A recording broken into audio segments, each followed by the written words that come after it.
Welcome, fellow mortals, to Immortal Issues, where we will be talking about gods, monsters, and myths from all over the world. My name's Alec. That's Charlie. Charlie, introduce yourself. Hello. All right, hello, part two. Now, as for today's topic, I don't know. This guy kept me in the dark because last week he deemed me unworthy of knowing about the god's name, so I get to learn it for the first time today, as in I get to guess. Is that correct? Correct. And I'm super excited to hear you do this. Amazing. Great. I'm so excited to get it completely correct, actually. You know what? I have utter confidence in my abilities in this manner. I have less confidence. I am not going to lie to you. It's going to be a bit of a curveball, so I'm very excited. Tell me when you're ready, and I will give you the quote. All right. Give me the quote. Give me my hint. Are you ready? Yep. Sing to me of the man, muse, the man of twists and turns. Is that it? That is the whole quote. It's barely a quote. That's barely a sentence. Every other quote had the name in it, so you did not get any of those. Okay. Okay. Sing to me of the man with twists and turns. The muse. Excuse me. The muse. I'll read man, it to you one more time. Are you ready? Okay. Yeah. Go. Sing to me of the man, muse, the man of twists and turns. Okay. So if it's about the man, Mm-hmm. I know of the muse, or well, of a muse myth. Okay. Right? No, this is my guess. You ready for my guess? Yeah, I'm ready. I think it is Orpheus, the muse, Orpheus. Okay. You were very close. Damn it. And by close, I mean you weren't even in the right ballpark, let alone in the right lane. What? But I can understand why you would think that. You want me to tell you what it is, or do you want another guess? Yes. No, just tell me what it is. We are going to learn about the Odyssey today. Oh. Okay. Yeah. Yep. That makes more sense Yep. than This quote specifically is the opening line in his epithet. It is called the Man of Twists and Turns because of his journey and how many trials he had to endure to get home. Oh. Yes. Okay. Yes. That does make sense. Great. The other quotes were like, "My name is nobody," and I would have been like, he knows exactly what that is. Because, yeah. So, anyways, I know that we were supposed to be doing gods and stuff, but what got us into wanting to do this was Epic the Musical. Shout out to, I can't remember his name right now, but whoever wrote that, Jorge, I'll find his last name later. Anyways, it is an absolute banger, and I thought it would be super fun if we went through and we talked about the real myth and kind of the differences between the two, and what was romanticized and what bloody, gory truth actually exists under all those songs.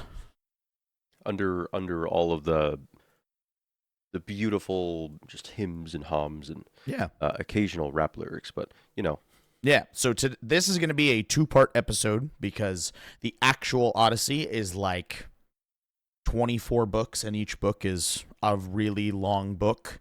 And even the synthesized version, or the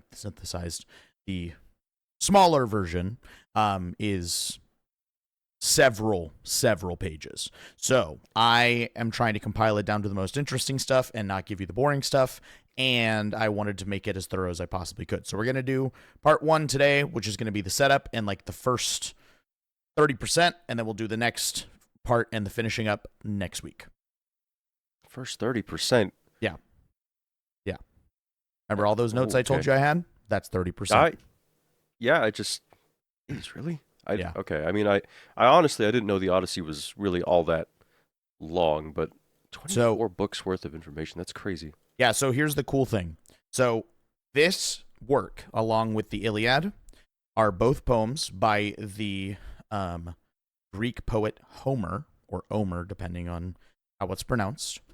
And he, with these poems, actually inspired several new languages with just these poems. Oh, geez. So this is kind of a huge part of mythology in general and language for the Greeks in general. This is kind of one of the things that was utilized. It was one of the first written works when they were translating from like Latin to Greek and stuff like that.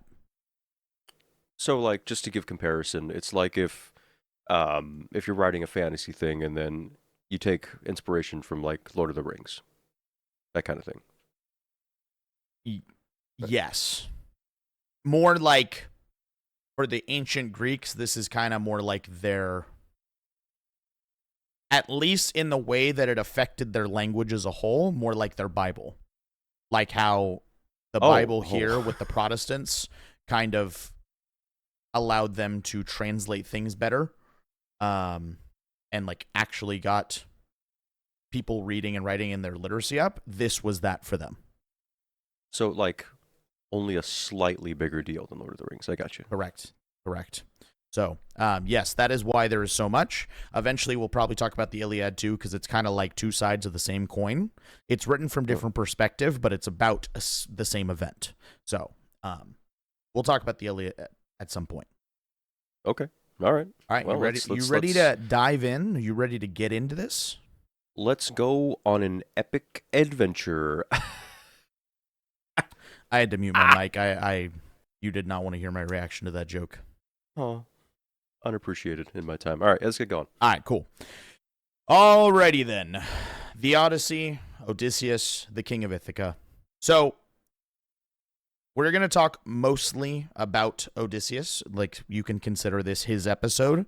The Odyssey is just basically his journey. So, this is more of a background on him, as well as his journey home.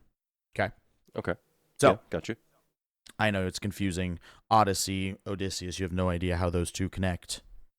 Yeah, I mean, like, Odysseus, it's spelled like Odie from the Garfield comics, and the Odyssey is spelled like Odie from the musical. So I'm in a bit of a blank here. Yeah. So, okay. So we're going to get started. So I have some background information on Mr. Odie. So he was the king of Ithaca, also called the hero king of Ithaca. He was about 30 years old when he went to war.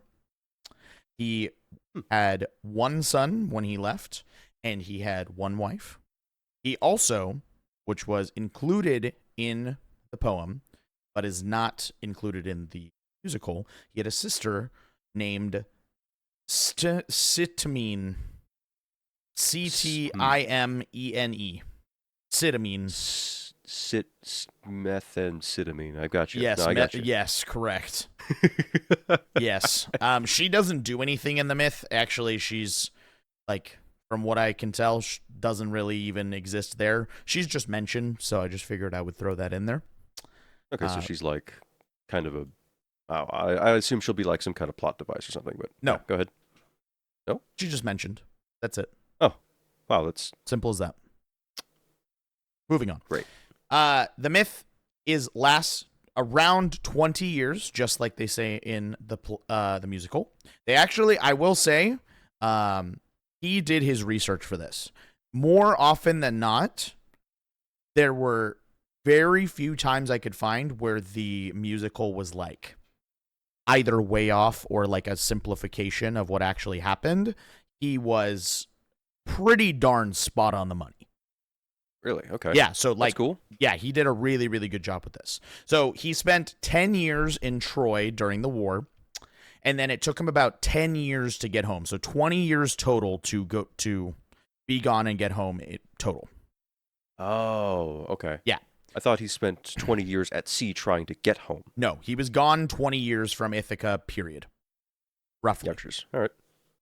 While he was gone, basically everything that they said in the musical happened. There was a couple of things that weren't added in, although they did mention it in the musical. So, we're starting out with his time in Troy. So let's talk a little bit about the Trojan War, because I feel that is going to be a little bit of exposition needed, although at some point when we do the Iliad or something, because that's about the Trojan War, we can actually go more in depth about it. So I'm just going to briefly talk about kind of what caused the Trojan War and why he was there. Gotcha. Okay. The Trojan War happened because basically Paris of Troy essentially stole Helen, the queen of Sparta, from her husband. Her husband then rounded up basically all the other suitors of Helen. So Odysseus was one of them. There were other ones, but I can't remember their name because I didn't write them down. And these, basically, they were like, hey, remember how you wanted to be my wife's husband at one point? Well, she's been kidnapped and I need you to help me get her back. Was there like a reward? Apparently, this is just like an honor thing that happens in ancient Greek culture. That this is like for royalty, I guess something that you can do. They're like, because they were suitors, they're honor bound to help. Okay, I mean, that's cool, I guess. I just would have liked a little bit of cash in my pocket personally. But you know what? I'm not Greek. Yeah. So basically, Helen's husband shows up in Ithaca and is like, hey, Odysseus, Helen got snatched. I need you to come help me. Mm-hmm. And Odysseus like, man, I would love to, but like I have to tend to my fields, and I got so much going on, and like, I got my new son and everything, so it's not a great time, man. I'm so sorry. I'm not going to be able to help you out. And he's like, okay, well then go tend your fields, and then you got to come help me. So because Mr. Odysseus does not want to leave home, he was actually told by an oracle before this happened that if he left for this journey, that he would be gone and endure suffering beyond imagination trying to get home. So he actually knew about this before it happened. Okay. So he was trying everything in his power to not go. Man, I mean, damn, that sucks. Yeah. So he knew exactly what was going to happen. Well, maybe not the specifics, but he knew it was going to suck. So he actually tried a couple different things to try to like basically stop this from happening. So he was tending to his fields because apparently in these times the king tends the fields, and I guess they made a deal where he was like, okay, well when this crop is harvested, then I'll go because I'll know my people will be fed and we're good, right? So he hooks up a donkey and a cow to the same plow device, and because of the difference in their strides, it made both of them go slower. He then started to put salt in with the grain, which apparently kills the soil or makes it dry and makes it so the plants won't grow. Then Helen's husband got wise to this and was like, yeah, I know exactly what you're doing, buddy. So he grabbed Odysseus's baby infant son and put him in front of the plow, just dropped him on the floor. And Odysseus, to avoid killing his son, veered the plow, which made it tilt over and all the salt spilled out. And Helen's husband was like, ha, gotcha. And then he took him to war. What? But we didn't even know if the crop's good. Doesn't matter. It's an honor thing. He got caught cheating. Now he's going to war. So Odysseus was not always the honor-bound, revered man that we know him to be from the catchy songs. Yes, the always truth-telling, open arms type man, of course. Yes, correct. Speaking of which, another thing that differs from the musical is Odysseus's relationship with women. Oh, don't. Okay. Would you like to take a guess at how many children Odysseus actually has? I don't think our precious Jorge would lie to me. Surely he has but one infant son at home waiting. You're correct. He does have one infant son at home waiting. And while he was gone, he had 6 children with Circe. He had 2 children with Calypso. He had 1 child with Callidice, 1 child with Euip, and 1 child with the daughter of Thoas. You're right, I do weep. Yes. It's a lot. Yes, so in total he has, let's call it 15 children, give or take. And to be fair, he did also have another child with Penelope when he got home from the war. Great. I'm so happy that he remained faithful when he got home. I'm so happy So I about this so when news. I was looking this up, basically one of the like common questions on Google was like basically like what I thought Odysseus was all about honor and like he loved his family and this and that. So why did he cheat on her? And basically what they said is back in ancient Greece, monogamy wasn't widely practiced, although adultery was looked down upon. So depending on the moral standpoint of how you look at it and what was going on at the time with soldiers being away for war, this may not have even counted as breaking his marriage vows.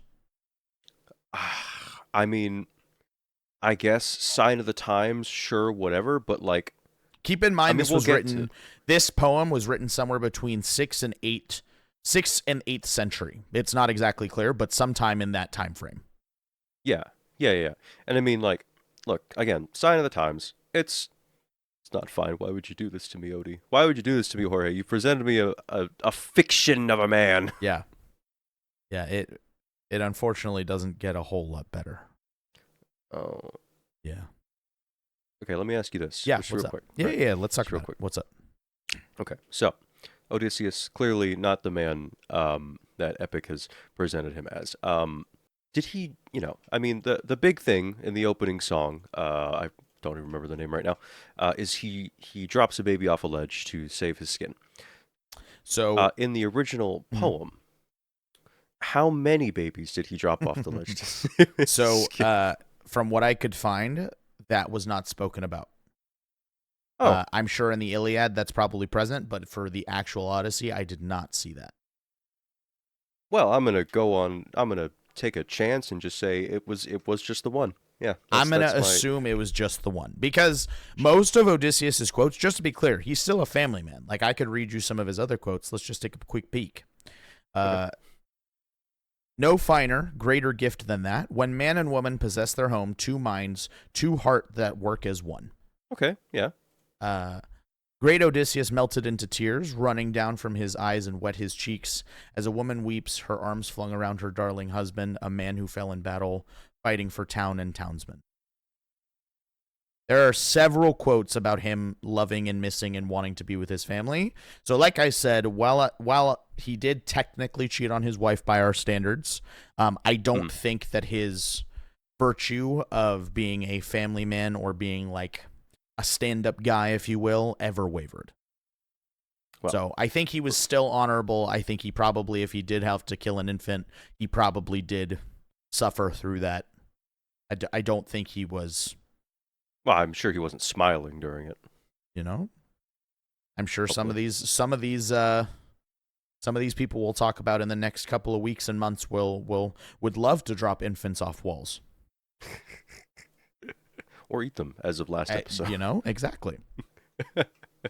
Well, we're just lucky that Odysseus is such a family guy. Yeah. Anyway, let's continue. Yeah. So, moving on. So, Odysseus was gone. He was at war, and Penelope and Telemachus were at home by themselves. Now, while Odysseus was gone, there were 108 men who were suitors of Penelope, and I quote, partying in the king's palace. Partying in the king's palace. Trying to woo her with their dance moves, I guess. Okay, the bird style, I get it. Yeah, 100%. And she denied their advances for 20 years. She remained faithful to him the entire time he was gone. Yep. Okay. Yep. Great. Yep.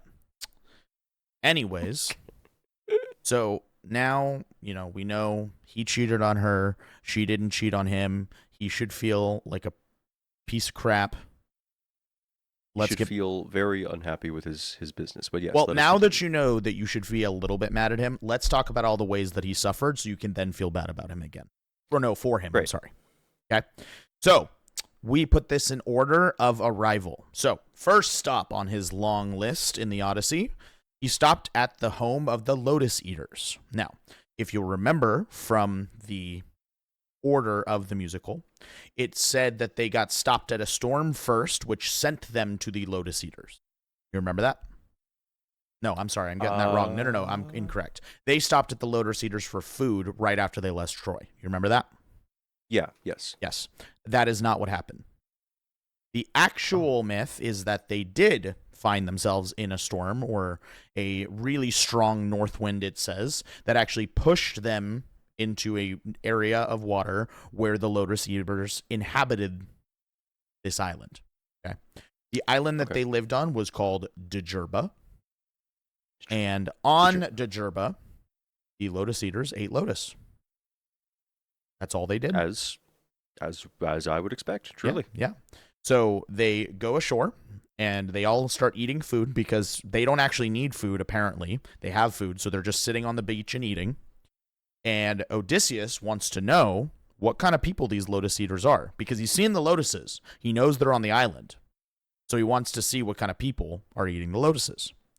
So he sends a couple dudes over to the Lotus Eaters camp, and the Lotus Eaters, just like in the song, go, "Hey, want some lotus?"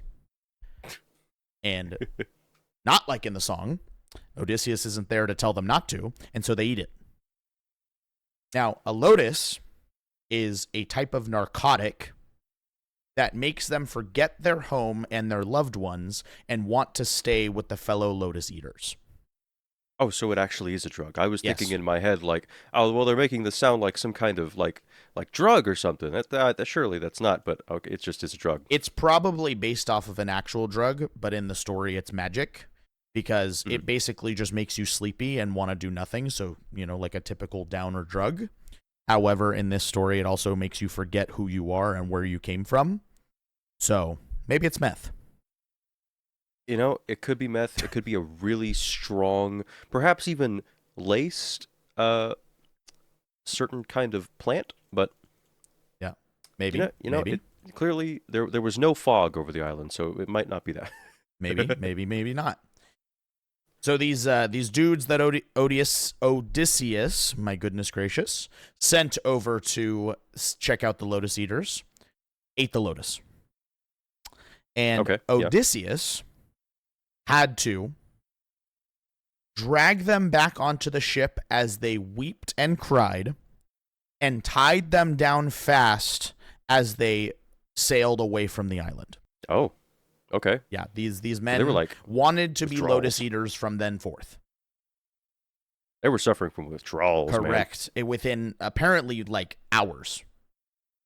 So lotus, you don't mess around with the lotus. Don't take too many chunks out of lotus. Maybe take some in your pocket for later, to curb the withdrawals, and there'll be lotus patches later down the line. But for now, just don't take the lotus. Yep. And they got away. I don't know what happened to the lotus eating dudes, but I'm assuming they weren't having a great time. They were tied down somewhere in the ship trying to fight off the withdrawals. And as they were sailing away, they pulled onto a different side of the island where they found the food-filled cave. Just like they said in the song. Oh, great. They were in there. They were like, wow, this cave has so much stuff. This is awesome. And then all of a sudden, the cave went dark. Why did the cave go dark? Mr.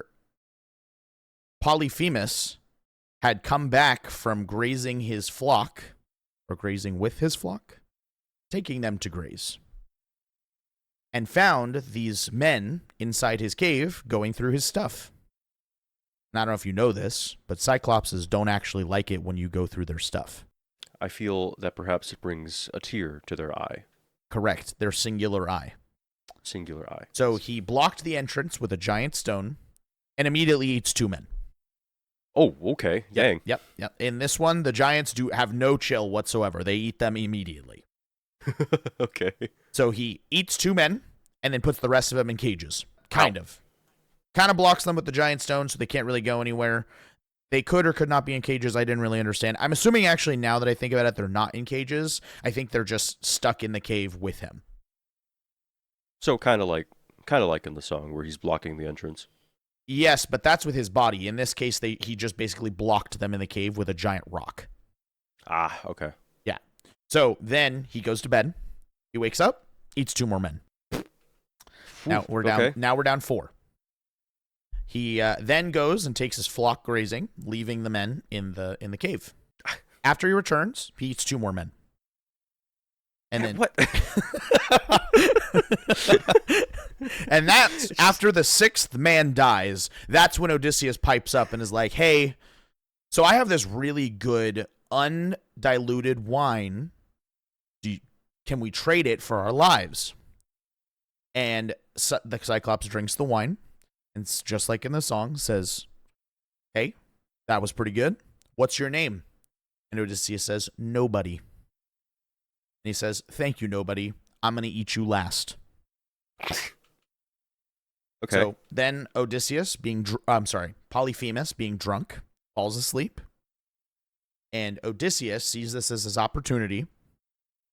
There's no lotus in the wine. The Polyphemus is just drunk. He's just drunk. Oh, he's just a giant lightweight. I see. Yes, correct. I mean, I don't know how much wine they had, but apparently he ate a lot. Drank a lot. I'm going to say in my mind he took a shot. He just took one little shot. Just one swig and then just fell over. Remember, I couldn't find this, so I remember that comment that you did in one of your TikToks where someone said that he was a baby. I was looking for that, and I couldn't find that. So maybe he was, maybe he wasn't, but if he wasn't 21, maybe that's why he was a lightweight. Yeah, maybe. Odysseus is not only a cheater, but also a criminal giving alcohol to minors. You heard it here first, folks. He gave the Cyclops alcohol poisoning. No. Yes. And then, even worse. After he fell asleep, he hardened a wooden stake in the fire and stabs him in the eye with it. Just like a small one? It says a wooden stake. It doesn't say a giant club, so I'm assuming yes. Okay. Cyclops then wakes up screaming in pain, and the other Cyclops come in and are like, what the heck is going on here? And he's like, "Nobody has hurt me." And the Cyclops then say, "You're being afflicted by divine power. You need to go pray." Oh, okay. Because he's telling them that nobody is hurting him. So they're like, "They're their friend. Go pray about it. You're not okay."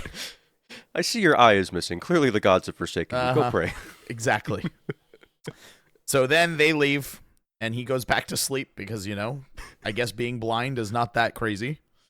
And the blind Cyclops then wakes up, lets his flock out to graze, and just because he can no longer see, he feels the sheep's back to ensure that the men aren't using them to escape, like riding them. Uh-huh. But Odysseus, being the warrior of the mind that he is, ties himself and the rest of his men to the underside of the sheep. Oh, okay. And when the sheep get out to the field to graze, they cut themselves loose and run back to their ship.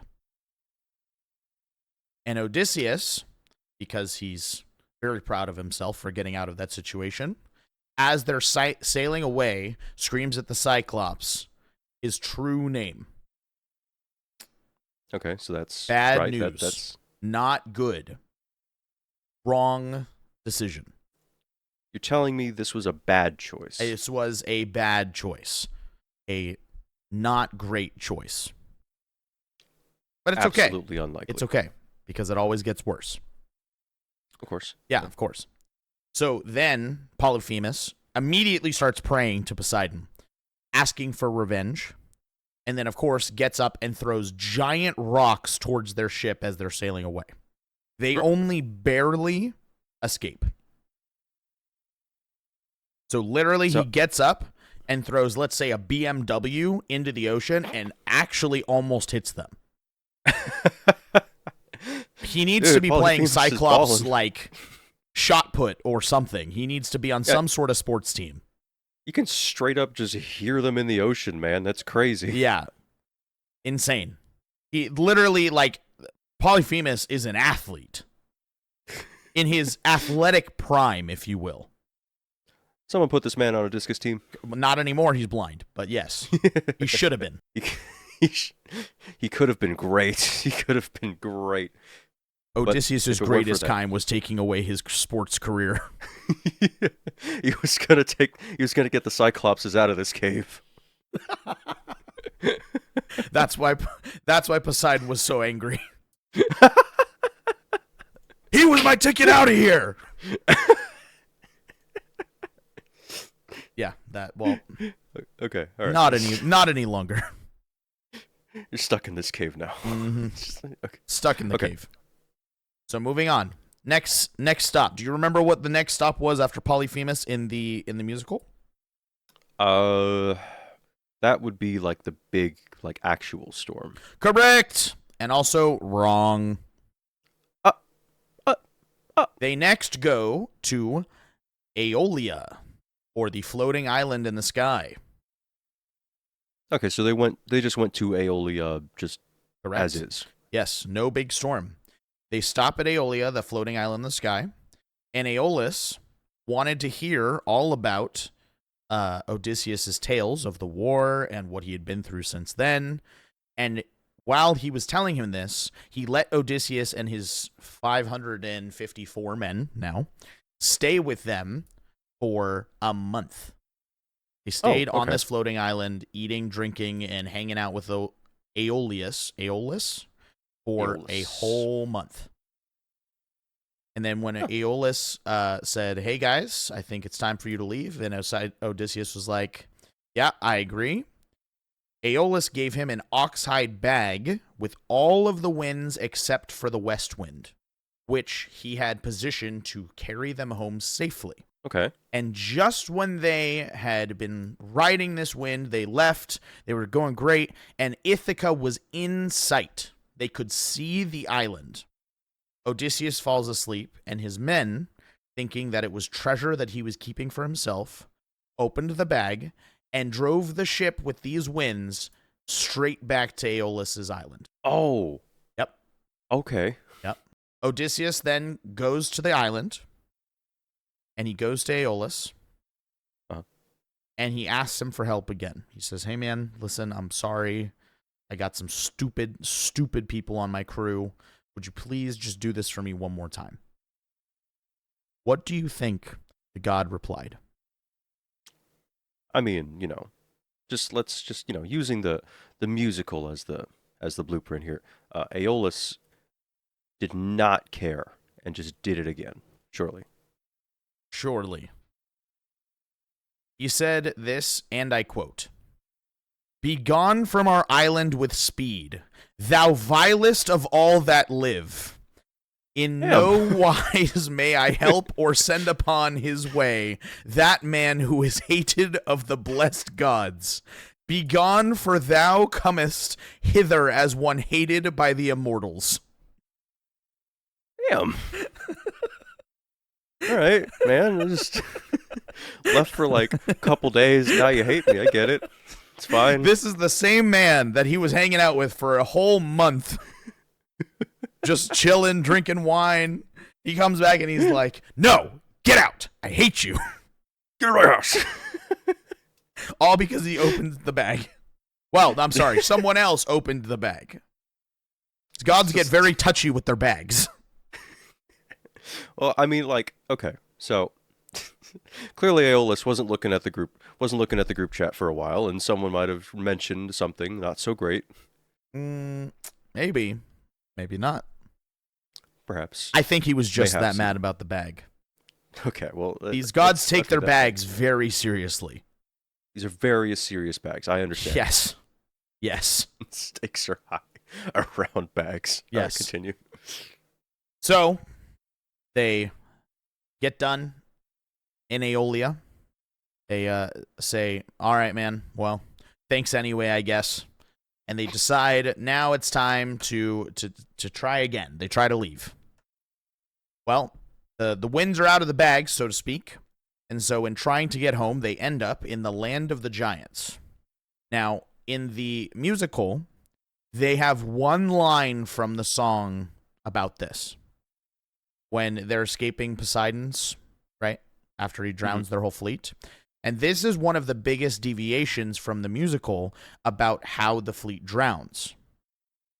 So, then there's actually a story about the land of the giants, and we'll talk about that right now. And this is where we find that he loses most of his fleet. Spoiler alert. Okay. Okay. So he ends up with the Laestrygonians, which is a tribe of man-eating giants. Now, of course, good old Odie has no idea where he is at this moment.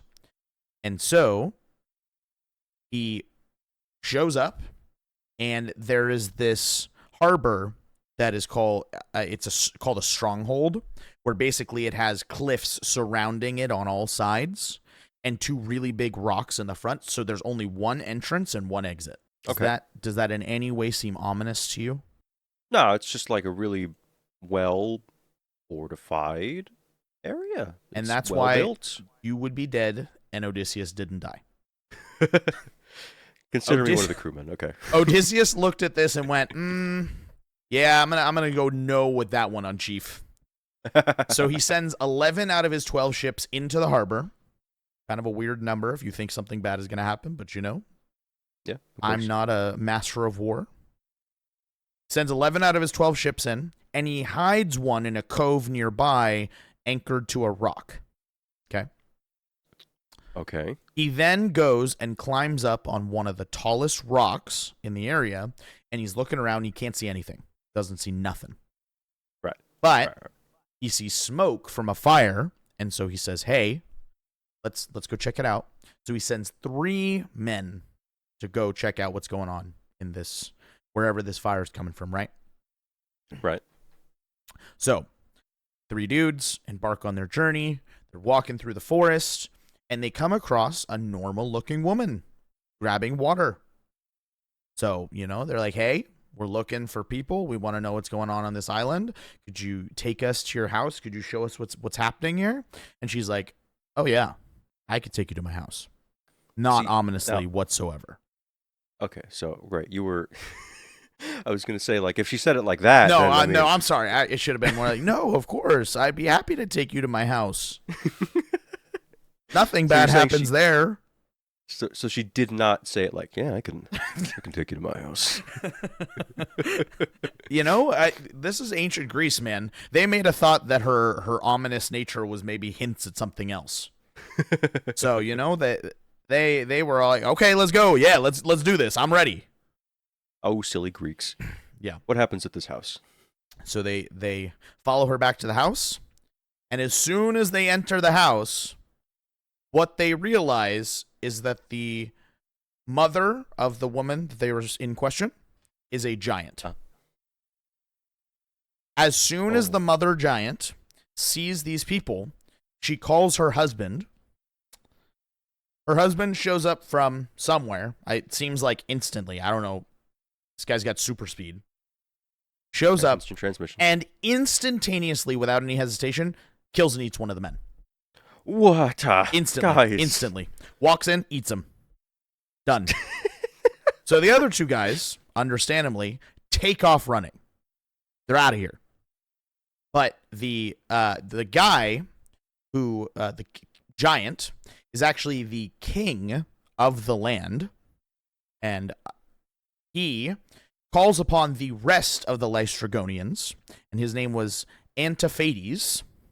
He sends out a rallying cry, and within minutes, thousands of Laestrygonians are chasing them through the forest. They then get to the cove, and this is what happens. When they had chased them back to the stronghold, they then came upon all of the ships in the harbor, where they proceeded to throw giant boulders at the ships and spear men like fish.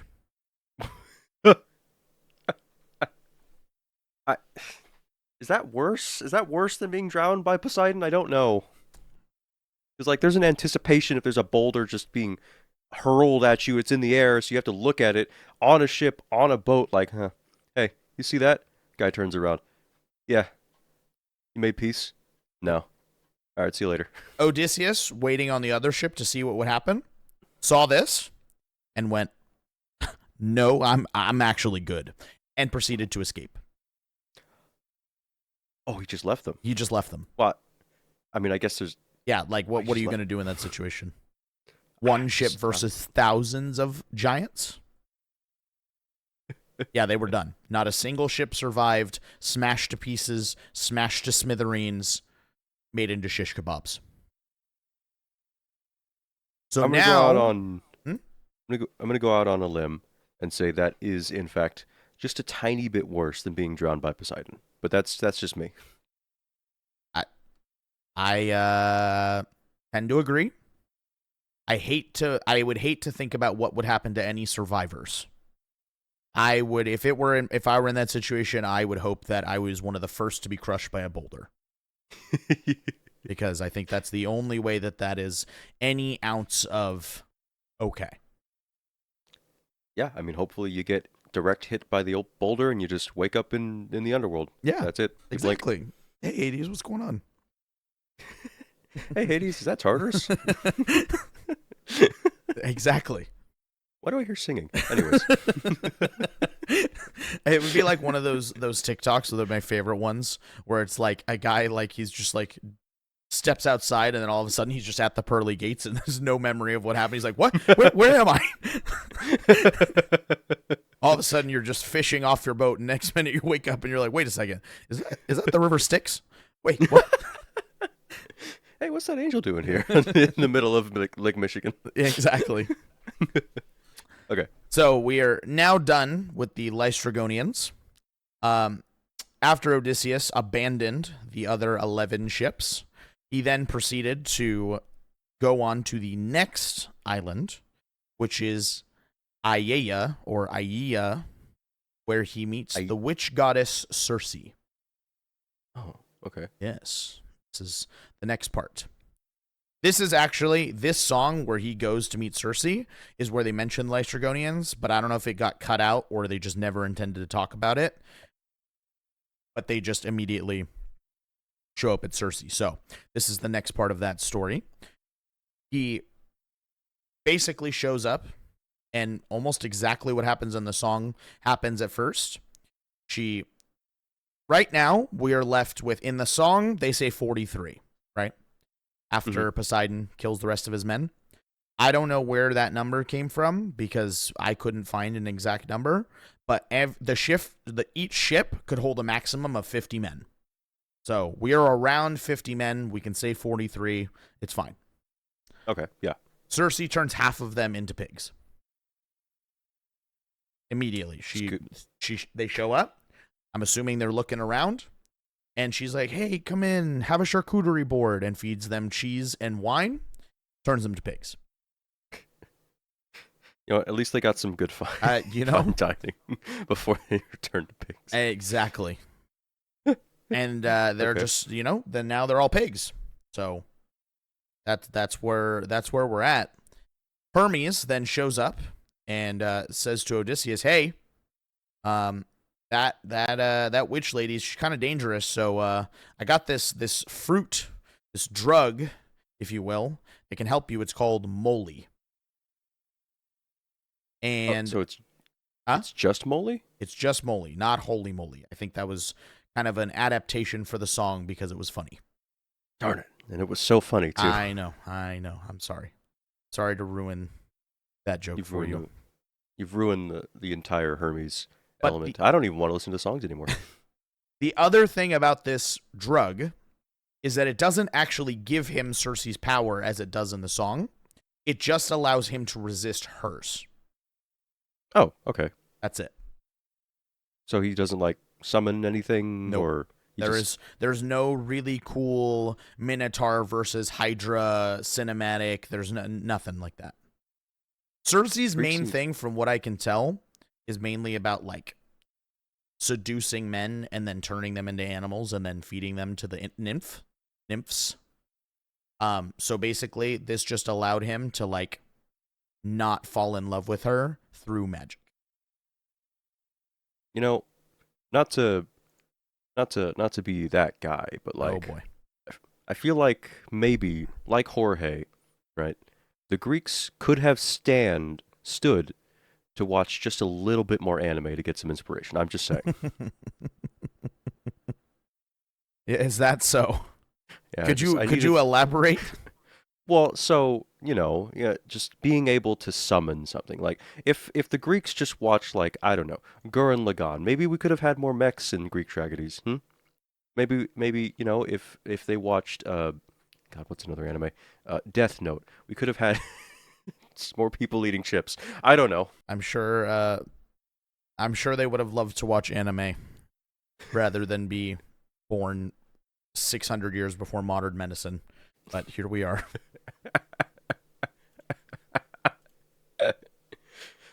Priorities, Charlie. Priorities. Anyways, so fun fact: did you know that according to actual genealogy records, if you follow like the mythological genealogy, Hermes is actually Odysseus's great grandfather. How does how does that work? Hermes' kids had kids who had Odysseus. I'm sorry, who had Oh, kids who had Odysseus. okay. So it's That's just how it that just works. is straightforward like that. Yes, but that's the genealogy record. That is not what it says in the poem. So in the Odyssey, that is not the case, and nor is it ever referred to. But that is what the mythological genealogy records of Hermes' kids say. So Okay. technically speaking, Odysseus is partially, like very minorly, a demigod, but that's neither here nor there. Okay, so that's never like referred to No, as not him in the being like Odyssey. sort of demigod. No. Okay, gotcha. So, anyways, he eats molly fruit. He's talking to Circe. Circe immediately falls in love with him because she likes that he's not attracted to, or he's not falling under her spell. And what do you think happens next, Alec? Now I know that you already told me that he does in fact go on to have 6 kids with her, but I'm gonna go out on a limb, Mm-hmm. 2 limbs Mm-hmm. actually, and say he has 5.5 kids with her on He accident. he stays there for a year. Oh, that's a lot longer than I thought. He stays with Circe for a whole year, has 6 kids, and then at the end of that year, Odysseus's men, the ones that were pigs and then got changed back when she fell in love with him, and the rest of them, had to convince him to leave. Oh, buddy. Okay, so what? Did like the spell eventually just start working Nope. because the thing wore off? Nope. Or okay. Nope. The spell never worked. He was just enjoying his time with the minor goddess Circe. Odysseus Man. had, he had his own demons. Cool fact though. Cool fact. Um Circe and Odysseus's kids founded 3 cities in Greece and one in Italy. And one of their kids, Romos, founded the city of Rome. Oh, Yeah. oh! I know that myth. I know that. I kind of know that myth. Yeah. I know that myth a little bit, but That is Odysseus' son, okay, that's cool. his bastard I didn't- son. But yes, his Okay, son. that's less cool, but Yeah. maybe we don't got to put labels on things. Maybe he's just a good kid. Yep. So they have all these kids. They hang out. They do the do for a year, and then finally his men are like, "Man, dude, like we also got wives. Can we like go home? Like I get it, you got a booty call here now, but like, can we go home?" And he's like, Just like, "Ugh, fine." And so he agrees to leave, and this is where we make our way forward. Now, I felt like that was a pretty good stopping point, so I'm going to leave it there for now. We're already okay, at 50 minutes, but there is quite a bit more to cover in the next one. I feel like we've got like quite a bit more. Like honestly, Yes. it's So like I like to think that Odie was just laying with Circe and his men were just outside the door, like Odie, come on. Yeah, I also think that's exactly what happened, if not worse. I mean, this was That's ancient messed Greece after all. They might have been in there with them. Yeah, just in there watching them as they do. Yes, watching. That's exactly what I was referring to. Surely Greece is not known for much else. That is, Anyways, Alec, understand the pendulum swings both ways. so what did you think? What are your key takeaways so far? What have you learned? What are you feeling? Tell me. Okay, well, I mean, besides the characterization of Odysseus and some of the events he went through, um, I mean the musical's accuracy so far isn't really all that off. Yeah. I mean, the order is a little bit different, and obviously, I think the musical, rightly so, is a little bit Disneyfied, if that makes sense. Like we Yeah, get a no, little bit more of the like sing-songy, like happy ending stuff from that. a Um, little more black and white almost. yes, yes. But I mean, so far the only thing I've found that is directly different is how the ships drown. But the cool thing is the Lystragonians are also children of Poseidon, because all giants are children of Poseidon. And so Oh, if you really think about it, maybe it doesn't say it, or maybe I read the wrong version, but that could still be Poseidon's will doing that to them. Just didn't necessarily happen in a giant storm. yeah, and okay, so at this point, still haven't like encountered Poseidon. No, he has not actually connected face to face with Poseidon at all. Gotcha. The only gods Okay. that he has actually interacted with are the wind god Aeolus and the minor god Circe. And Hermes. Oh, I'm sorry. Yes, you're correct. And Hermes. So we got three.